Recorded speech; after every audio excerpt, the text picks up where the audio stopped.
any of you keeping track are probably going to figure out that I'm jumping a lot of numbers here, because I feel like that this album is very important and really needs to jump in front of the line, especially since tonight is Thanksgiving. Happy Thanksgiving to everybody. I hope everybody had a lot of turkey. I'm still stuffed from lunch.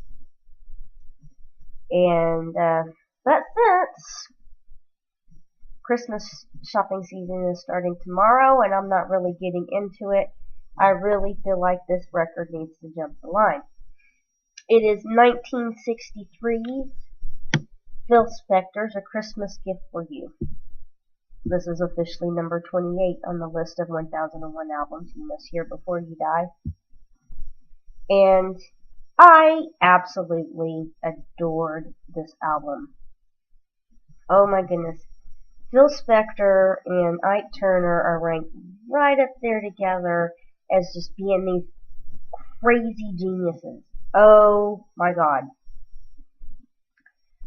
So, this album was a compilation of Darlene Love, Bobby Sox and the Blue Jeans, The Crystals, and who's the last band? The Ronettes. How can I forget the Ronettes? Oh my gosh, Ronnie Spector, hello. And, oh gosh, the classics are on this album are ones that 50 years later are showing up in movies. Darlene Love especially, I think her rendition, oh gosh, and I didn't write it down. Why am I not writing this stuff down? You think I would have learned my lesson. But one of her songs on this album was in one of the Home Alone movies. And I almost wanted to say, since she was Mrs. Murtaugh, that it was in the Lethal Weapon movies, but no, that didn't happen. But, a lot of movies that take place in Christmas and a lot of TV shows too, many songs off of this album are in those movies. In fact, the latest Target commercial has Living in a Marshmallow World, Darlene Love, off of this album. It was so good. So good. I listened to it a couple of times. It was just so amazing. A little interesting side note.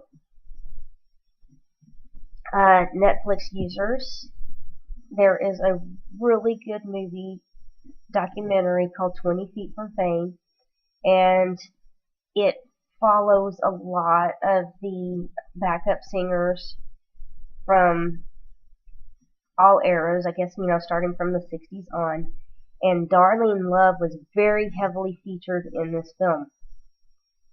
And the story kind of goes that Phil Spector kind of abused her a little bit, and she might have had some solo stuff going, but she was also, anytime that they sang the Crystals, this was one of those cases of face swapping. It was actually Darlene Love that was singing all of these songs, and she was trying to get away and start a new contract with somebody else, and finally the time came up, and I can't remember who she signed with, but then Phil Spector worked a deal and he got her back, and she fought really hard to get her own credits down, and it ended up working out really well for her that she was inducted to the Rock and Roll Hall of Fame. What wasn't great on this album? Winter Wonderland. Marshmallow World is one of my favorites now. All I Want for Christmas Is You. It's unbelievable. So fun. Check this out. This is a definite, pick it up if I find it type of deal. Great. Awesome. Happy Thanksgiving. Good luck shopping. And Merry Christmas.